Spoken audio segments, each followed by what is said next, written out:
E aí, pessoal, tudo bem? Vamos agora à resolução do problema 31, após a vinheta.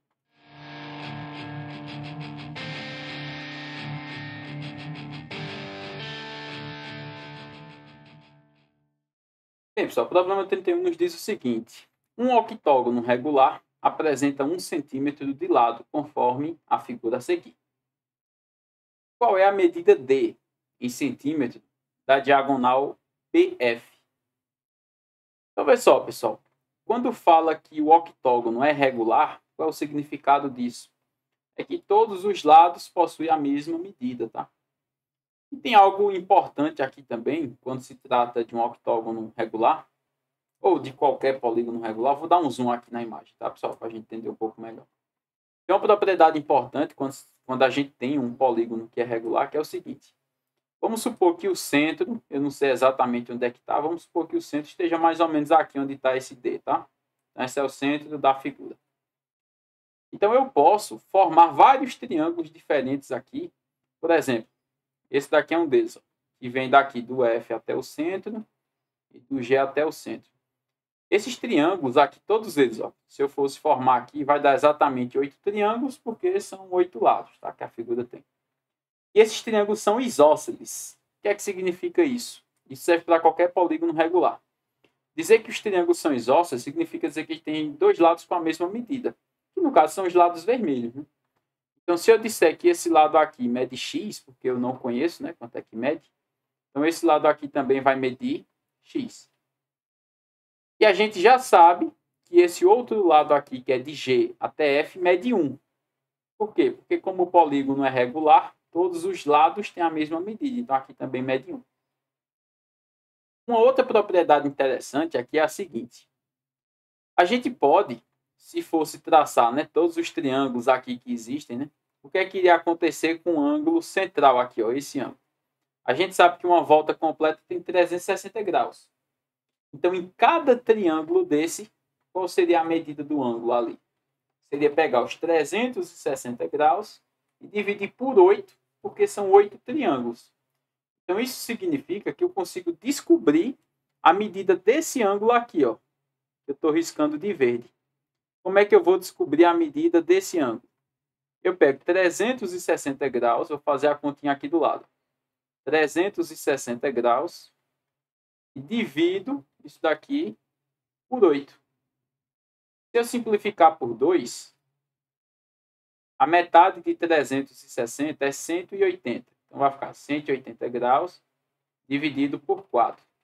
E aqui já dá para dividir diretamente. Né? 4 é 2 vezes 2. Então pega a metade, depois pega a metade de novo. A metade de 180 é 90 e a de 90 é 45. Então quer dizer que esse ângulo verde ali, ele mede 45 graus. E agora eu vou reduzir um pouquinho aqui o zoom. E aí você pode se perguntar, sim, ok. E qual a importância de conhecer estas medidas? Bem, pessoal, aqui a gente vai ter que usar um conceito que ele não é tão comum, né, de ser estudado, que é a lei dos cossenos, tá? Olha que esse triângulo, a gente possui um ângulo, um lado, desconhece outros dois. Então é por isso que a gente vai utilizar a lei dos cossenos. Por que não dá para usar seno, cosseno e tangente? Não? Porque aquele conceito lá de cateto oposto, tal, aquilo é para quando um triângulo é retângulo. É quando o triângulo possui um ângulo de 90 graus. E esse triângulo aqui, ele não possui um ângulo de 90 graus, tá? Tem como achar a medida dos outros ângulos? Tem como provar que não é 90, tá? Tem como provar que esses ângulos amarelos não são 90. Porque como a soma dos três dá 180 e eu já tenho 45, então para 180 falta mais 135. Então cada ângulozinho amarelo desse vai ser a metade de 135. Por isso que não é 90, não dá para usar aquele negócio de cateto oposto. Então tem que usar ou a lei dos senos ou a lei dos cossenos. Quando é que eu sei que eu vou usar a lei dos cossenos? Vou até escrever assim, para ficar mais certo. Ó, lei dos cossenos. Quando é que eu sei que eu utilizo isso? É quando eu tenho um ângulo e, entre aspas, dois lados. No caso aqui, os dois lados que eu tenho são x e x, entre aspas, né? Eles são iguais. E quando é que eu vou usar a lei dos senos? A lei dos senos é quando eu tenho dois ângulos, não é o caso da gente aqui, e um lado. Teria um lado, né? Mas eu não tenho dois ângulos. Ah, mas se eu disse que eu posso achar o outro. Ok, vai ser a metade de 135. Mas quanto é o seno desse ângulo, né? Porque se eu vou usar a lei dos senos, eu tenho que saber o seno do ângulo. Se eu for usar a lei dos cossenos, eu teria que saber o cosseno do ângulo. O cosseno de 45, daquela tabelinha que a gente decora, a gente sabe quanto é. Então aqui eu vou ter que usar a lei dos cossenos nesse triângulo. E aí como é que vai ficar? Tá? Vou descer aqui um pouquinho para deixar o triângulo ainda aparecendo lá. Então, aplicando a lei dos cossenos. Parece um pouco o teorema de Pitágoras. É como se esse 45 lá em cima, 45 graus, ele está apontando, entre aspas, para a hipotenusa. Claro que não é hipotenusa, porque o triângulo aqui não é retângulo. Mas se fosse a hipotenusa, como é que ficaria utilizando o teorema de Pitágoras? Só fazendo uma comparação. Ficaria assim. 1 ao quadrado vai ser igual. Aí os catetos, entre aspas, seriam x. Então, x ao quadrado mais x ao quadrado. Até aqui é como se fosse Pitágoras. E agora vem a parte que é da lei dos cossenos, que é o que tem na lei dos cossenos, que não tem no Pitágoras, que é menos 2 vezes o lado vezes o outro, que são esses lados que formam um ângulo de 45 graus. Então, 2 vezes x. E agora o cosseno, né? O nome é lei dos cossenos, tem que ter cosseno. Então, vezes o cosseno do ângulo, que no caso o ângulo é 45 graus. E agora a gente faz essa conta. 1 ao quadrado vale 1. X ao quadrado mais x ao quadrado dá 2x ao quadrado menos. Isso daqui também vai dar 2x ao quadrado. 2x ao quadrado vezes o cosseno de 45. Aí a pessoa tem que saber daquela tabelinha que o cosseno de 45 vale raiz de 2 sobre 2. Se a pessoa não souber disso, note que não vai conseguir resolver a questão, tá? Aqui vai ficar 1 é igual a 2x ao quadrado. Aí note que aqui tem uma multiplicação. Então eu posso cortar esse 2 de cima com o 2 de baixo. Aí a gente vai ter aqui menos raiz de 2 que multiplica x ao quadrado. Vamos lá, pessoal. Nota que do lado direito a gente tem um fator comum, que é o termo x ao quadrado. O x ao quadrado aparece no primeiro termo e ele também aparece no segundo termo. Então eu vou colocar esse x ao quadrado em evidência. Então fica assim, ó. Vê se você concorda comigo. X ao quadrado multiplica, quem é que sobra no primeiro termo quando eu tirar o x ao quadrado? Sobra o 2. Menos, e no segundo termo, o raiz de 2. E tudo isso é igual a 1, concorda? Então, eu vou igualar aqui, ó. Tudo isso é igual a 1. Professor, mais 1 não estava do lado esquerdo? Estava. Aí eu botei lá agora do lado direito. Ah, professor, mas não tem que mudar o sinal, não? Não, não foi que eu passei ele para o outro lado, não. Porque se A é igual a B, é porque B é igual a A. Então, tanto faz se eu igualo para a esquerda ou se eu igualo para a direita, tá? É só porque a gente está mais acostumado a deixar a letra do lado esquerdo, só por conta disso. Então, quem vai ser x ao quadrado? Aí, esse número em parênteses que está multiplicando vai passar para o outro lado dividindo.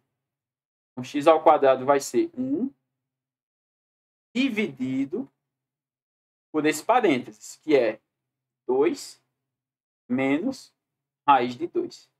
Bem, nesse momento, a gente precisa conhecer algo chamado racionalização.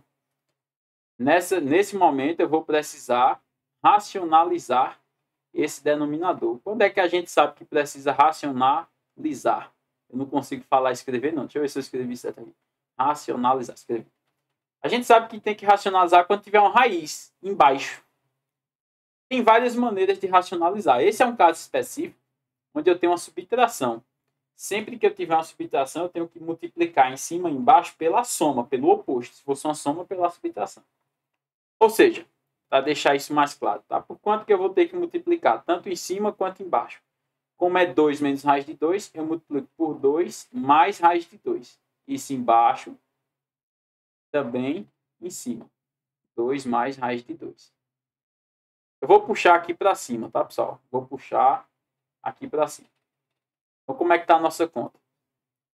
X ao quadrado vai ser igual Vamos lá. 1 vezes 2 mais raiz de 2 vai continuar sendo 2 mais raiz de 2. Tudo isso dividido aí embaixo.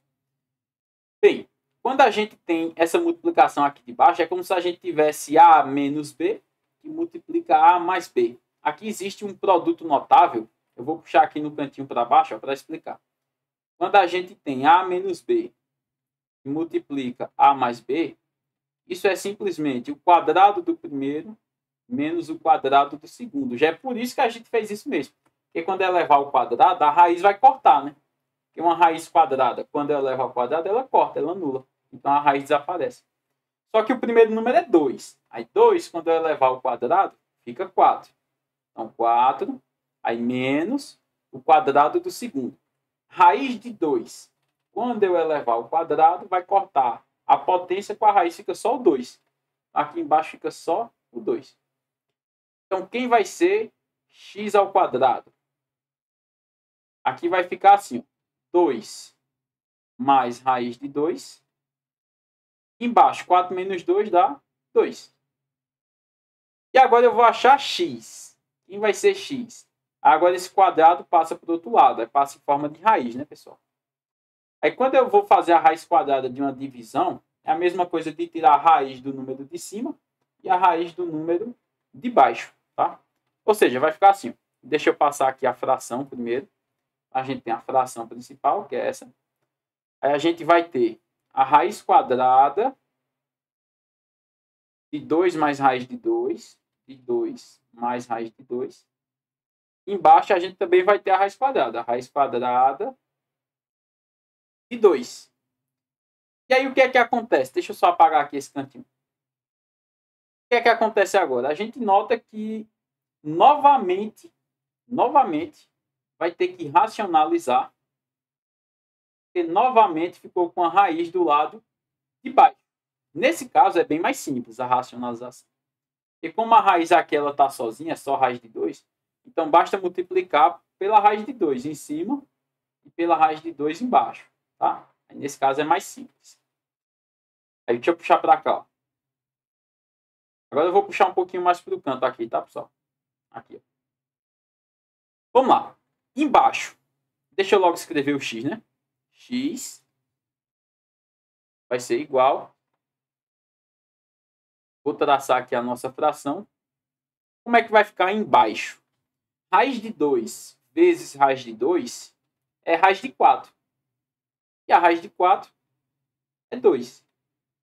Ou você pode pensar assim. Raiz de 2 vezes raiz de 2 é raiz de 2 ao quadrado. Ele vezes ele ao quadrado. E aí, quando está um quadrado com a raiz, eu posso cortar e fica só o número de dentro. Agora, na de cima, esse raiz de 2, verde, ele vai entrar nessa raiz aqui, né? Porque quando eu tenho, assim, ó, vou fazer o exemplo de baixo, que é a raiz de 2 vezes raiz de 2. Eu posso pegar, já que é raiz quadrada com raiz quadrada, e pegar esse 2 e colocar ele para dentro. Então, fica raiz de 2 vezes 2. Outro exemplo. Se fosse raiz de 3 vezes raiz de 2, o que é que eu posso fazer? Raiz de 3 vezes 2. Ou seja, esse número que está dentro da raiz, ele passa para dentro da outra, para multiplicar. Então, como é que vai ficar dentro dessa raiz quadrada de cima? Tem uma raiz quadrada vermelha, que é a principal. Quem já estava lá dentro? Já tinha lá dentro 2 mais raiz de 2. Aí agora, aquele raiz de 2 verde vai multiplicar esse daqui. Então, aquele 2 verdinho vai entrar multiplicando tudo isso aqui. Ó. Assim, ó. Vou fazer um parênteses aqui. E vai ter um 2 verdinho que vai entrar aqui multiplicando tudo isso. Só que, vamos supor que eu pare por aqui. Isso daqui é a minha resposta? Ainda não. Vamos voltar na figura original aqui. Ó. Na figura original, eu quero a distância de F até B. Note que eu fiz só a distância de F até o centro, que é o X, né? Então, quer dizer que a distância que eu quero tem que ser esse X que eu acabei de encontrar, mais ele de novo. Porque daqui para aqui não vai ser X de novo, já que eu parei no centro. Ou seja, o resultado que eu quero encontrar, eu tenho que multiplicar tudo isso aqui, ó, vezes 2. Vezes 2. Aí, esse 2 que está aqui em cima, ó, que eu vou circular de amarelo, quando eu multiplicar por 2 o resultado, ele vai cortar com esse 2 aqui de baixo. Então, esse 2 de baixo vai cortar com o 2 de cima. Aí, agora sim, eu vou achar a medida da diagonal, que seria o dobro de x, né? Então, qual é a medida da diagonal? É o que sobrou aqui. Quanto é que sobrou? Tem uma raiz quadrada principal. E dentro dela tem 2 mais raiz de 2. Tudo isso multiplicando 2. Aí vamos ver aqui nas alternativas. Deixa eu só diminuir um pouquinho.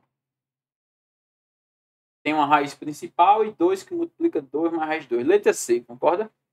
Aqui vai dar a letra C. A diferença é que aqui o 2 está multiplicando primeiro e lá está depois. Mas é a mesma conta, é o mesmo resultado. Beleza? Aqui uma questão um pouquinho mais difícil, né, pessoal? Se você gostou aí do vídeo e não é inscrito no canal, peço que você se inscreva para poder apoiar e contribuir. E diga aí se não conseguiu entender alguma coisa, para que eu possa tentar explicar aqui nos comentários, tá? Então, valeu e até o próximo vídeo. Um abraço.